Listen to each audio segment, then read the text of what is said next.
Do you think these American professionals deserve to be vilified and made out to be a political football or a bargaining chip?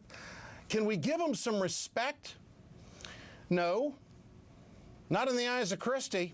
He's broad brushing all of them over there in New Jersey that, well, we can't get rid of the bad teachers. Who is a great teacher under the circumstances that I just read in that email that came from a veteran teacher? Who's perfect at that? How do you judge whether you have the proper result when you have to deal with those kind of social issues? And we all know that when you open the doors, every background comes through. The talented, the gifted, and the tough home life. But you see, we don't have respect for teachers the way we used to because they haven't had a voice, and their only voice is collective bargaining. So someone can stand up and tell the rest of the country what it's really like in the classroom of public schools while all these governors are out vilifying these teachers, saying that they're really nothing but trade bait in a political debate when it comes to the budget. We got a lot of work to do in this country, and I'm not giving up on it. Next week, I'm going to be in my hometown of Norfolk, Virginia, and I'm going to go to my high school because I have faith. The teachers that I had in high school aren't there anymore, but I bet you anything that Maury High School probably has some great teachers. And I'm going to introduce you to some of them next week when I'm in Norfolk because I have confidence that public education can work. And you know what? Back when I was going to school, it was forced busing for racial equality. We had a lot of things happening back in the late 60s and the early 70s. There were war demonstrations going on all the time. People were at each other's throats. We were wondering if it was okay to go to school with black kids. And we got through it because we had great teachers.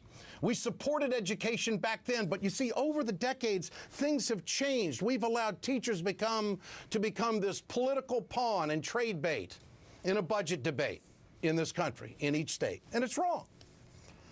Somebody's got to say it. I'll be the one to do it because I have faith that these professionals in the classroom, they care. They care day in and day out, and they live their profession. So I wasn't planning on having this person on the air tonight, but we got this email, and I kind of like just having Americans on the program and not these pundits all the time, if you know what I mean. I would like you as a viewer to know that we bring real Americans to the program who aren't professional TV people. Joining me now is the person that sent me that email, Jackie Haworth, a retired educator from the state of Ohio. Jackie, thank you. That was very kind of you to do that, and it just underscores what we've been talking about, that people like you who have spent time in the profession, educated to be in the profession, to do the job, you do care, and you showed in that email that you do, and very thoughtful, and I appreciate you sharing it with our audience, because when people send me stuff, you never know where it's going to end up. Thank you. Why did you send me that email? Well, I've been watching what's been going on in Wisconsin. Living in Ohio, I'm not real happy with the direction Ohio is taking. My husband and I just returned from a rally in Columbus, and we watched your show last night, and I heard your passion and I heard your voice speaking what I've been feeling all along. And you dedicated that to your mother, and as a teacher, that touched me so much. I can't express how much that touched me. And I just was moved to write to you and to thank you for being our voice. I mean, when teachers try to say things, sometimes we're called crybabies or whiners, and it's very nice to hear someone else speak up for us as well. How do you feel about the vilification of public school teachers that's taken place in this country in this budget debate? How do you feel about that? Well, I'm angry. But you know what? I'm also very sad about it. It's hard not to take the words and the slurs that I've been hearing personally. You know, I'm not lazy. I went to school at 7 o'clock in the morning and often didn't get back until 7 or 8 that evening. And I'm not greedy. I did not go into education for money. In fact, I don't know any teacher who did.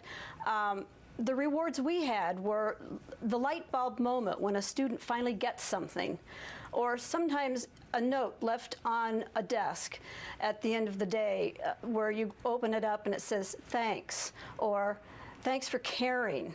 And sometimes you might get, I love you, if you're in elementary. A lot of times you get little notes like that. Those were the rewards that keep teachers in education. The students keep teachers in education. The students' love, the students' drive, the compassion. It's the relationship between the teacher and the student. That's what keeps us in education. It isn't the money. And I would wish that these critics would spend 1 week, just 1 week, spending it as a teacher and doing all the duties that a teacher has to do. A classroom of 30 different personalities, some of them wanting to disrupt the class, some of them needing extra help, some of them bored.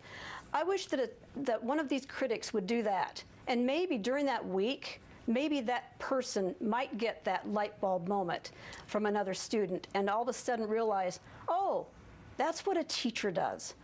That's what a teacher is. I understand now. Or maybe that critic might say, whoa, whoa, this is a little too hard.